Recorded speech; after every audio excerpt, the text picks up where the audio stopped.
warahmatullahi wabarakatuh. Waalaikumsalam warahmatullahi wabarakatuh. Alhamdulillah, alhamdulillahilladzi 'allama bil qalam 'allama lisana ma lam ya'lam. Bagaimana kabarnya? Alhamdulillah, luar biasa, tetap semangat, Allahu Akbar. Oke, alhamdulillah walaupun sore tapi tetap semangat ya. Ya. Oke. Pada ada yang tidak hadir di pertemuan ini? Ada semua. Sekarang kita masuk di mata kuliah apa? Pembelajaran matematika. Oke, ini sudah masuk kita di pertemuan ketiga. Materi kita tentang teori belajar pada pembelajaran matematika di SD atau MI. Pernah belajar tentang teori belajar kan? Di mata kuliah psikologi? Ya. Nah, endingnya nanti diharapkan di mata kuliah ini kalian bisa menjelaskan bagaimana hakikat anak didik, hakikat siswa pada pembelajaran matematika di SD. Itu endingnya, baru nanti yang kedua kita masuk ke apa saja teori-teori belajar yang ada di dalamnya. Oke, sebelumnya masih ingat tentang kompetensi seorang guru? Apa saja kompetensi seorang guru? Ada empat. Yang pertama, kompetensi pedagogik. Yang kedua, profesional. Kemudian, kepribadian. Yang keempat, sosial. Apa itu kompetensi pedagogik?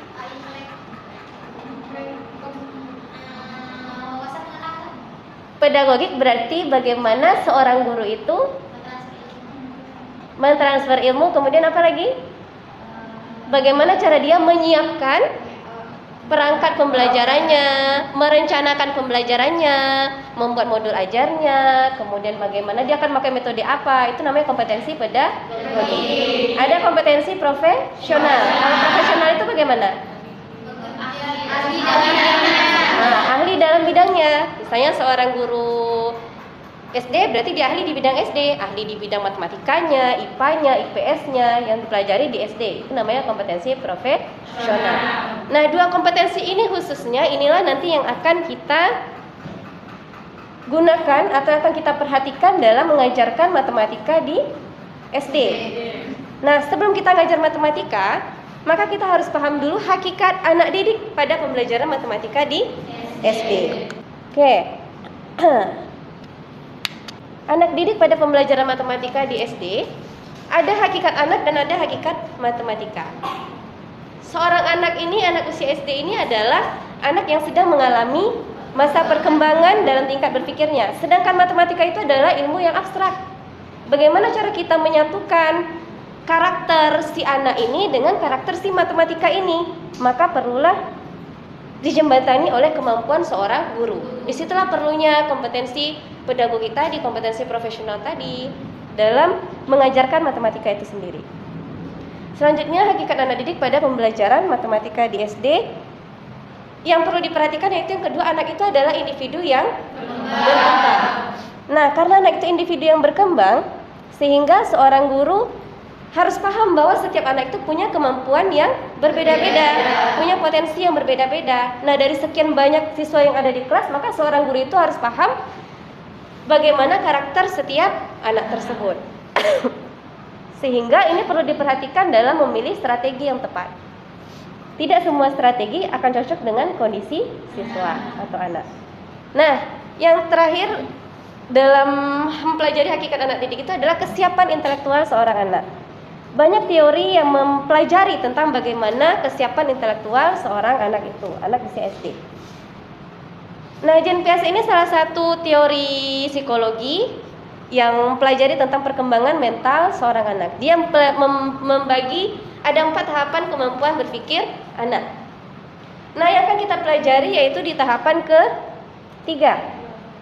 Tahap operasional atau operasi konkret. Ini anak usia SD, usia 7 sampai 11 atau 12 tahun. Nah, bagaimana tahap kemampuan berpikir anak di usia ini? Inilah nanti akan kita cocokkan, yang akan kita sesuaikan dengan materi matematika seperti apa yang akan kita ajarkan ke siswa tersebut.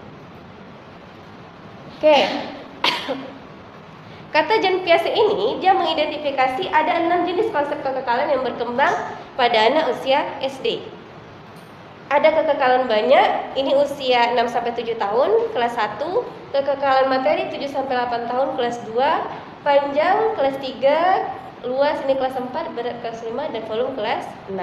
Nah, tingkat berpikir anak yang seperti inilah yang disesuaikan dengan materi yang dipelajari di SD. Jadi, ada tahapan-tahapannya.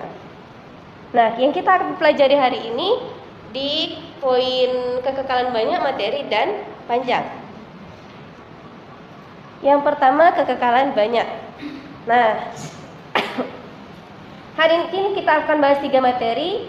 Kita bagi menjadi 6 kelompok ya. Kita bagi menjadi 6 kelompok. Kemudian nanti 2 kelompok yang kekekalan banyak, 2 kelompok yang kekekalan materi dan panjang.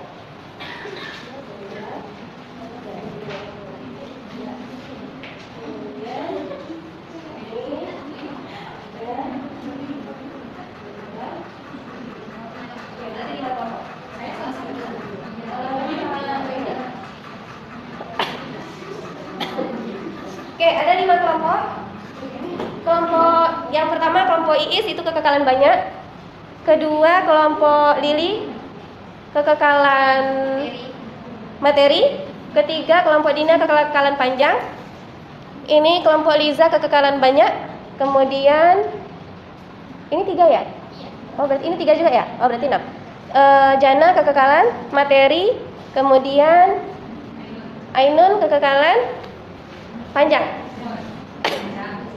Oke, silakan baca masing-masing. Saya kasih waktu 2 menit. Pakai itu ya, bendanya ya. Untuk air ada di sini nanti ya. Untuk air ya, kelompok yang kekekalan materi. Panjang ada tali di sini. Banyak, silakan kumpulkan alat tulisnya. Oke, sudah? Kelompok 1. Oke, coba Iis. Iya, berdua majunya. Baiklah, assalamualaikum warahmatullahi wabarakatuh. Baiklah, kami di sini akan mempresentasikan tentang kekekalan bilangan banyak. Nah, kekekalan bilangan banyak ini, bila seorang anak sudah memahami kekekalan banyak, maka ia akan mengerti bahwa banyaknya benda-benda itu akan tetap walaupun letaknya berbeda-beda. Nah, misalnya di sini tersedia pensil.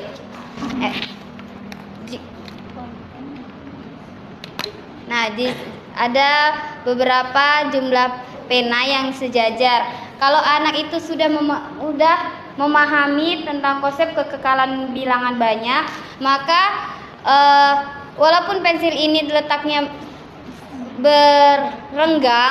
berjarak, dia akan mengatakan bahwa pensil ini jumlahnya 4, jumlahnya sama gitu. Tetapi jika anak itu belum memahami konsep kekekalan bilangan banyak ini, kalau penanya direnggangkan sama yang didempetkan, itu dia akan memahami bahwa jumlah pena ini berbeda. Yang direnggangkan sama yang dempet itu dia akan mengira bahwa jumlahnya berbeda. Semuanya. Kelompok silakan dulu. Oke, jadi benar sudah apa yang disampaikan temannya. Kekekalan banyak itu banyak suatu benda tetap walaupun letaknya diubah.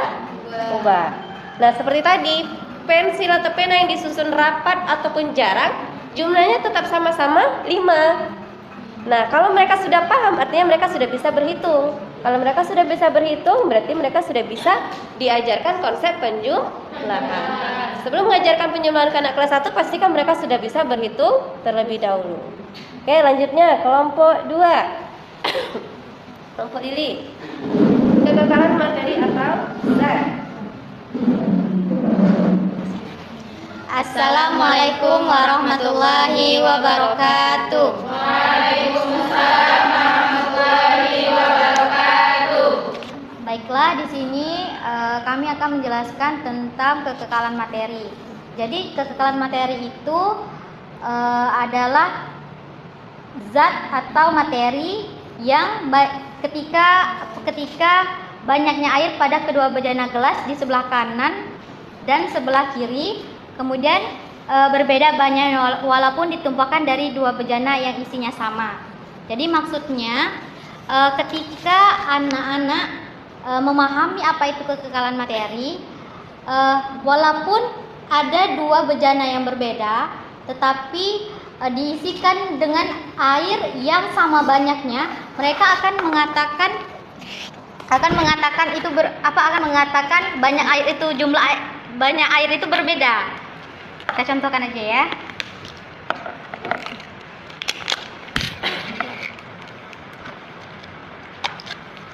Jadi ini kan ada air, kita masukkan di bejana yang kecil. Sedangkan ini ada bejana yang besar. Ini kan bentuk bejana yang berbeda. Jadi misalnya ketika kita pindahkan ke dalam bejana yang besar, ketika mereka tidak memahami konsep ini, mereka akan mengatakan kalau banyak air ini yang di bejana pertama dan kedua itu berbeda, karena mereka melihat dari bentuknya. Padahal kalau ketika mereka memahami kekekalan materi ini maupun bejana yang berbeda antara yang 1 dan 2, ketika ditumpahkan dengan jumlah air yang sama, padahal jumlahnya itu sama, jumlah materinya sama. Baiklah, cukup sekian dari kami. Assalamualaikum warahmatullahi wabarakatuh. Waalaikumsalam warahmatullahi wabarakatuh. Bagus. Selanjutnya kelompok panjang. Kelompok Dina. Baiklah, di sini kami akan menjelaskan tentang kekekalan panjang. Oke, jadi jika anak-anak sudah mengetahui tentang kekekalan panjang, misalnya, contohnya ini ada 2 tali. Ketika tali yang sama ini, satunya lurus dan satunya direnggangkan,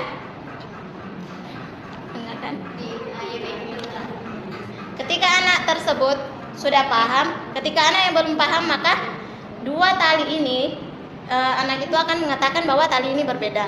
Tapi apabila anak sudah memahami tentang kekekalan panjang, maka 2 tali dengan bentuk yang berbeda ini, pun panjangnya sama, maka dia akan mengatakan bahwa tali ini panjangnya sama, meskipun yang satu lurus, yang satu direnggangkan. Oke, apakah panjang tali awalnya sama? Sama sudah. Coba. Panjangnya sama Sama ya, Oke, silakan.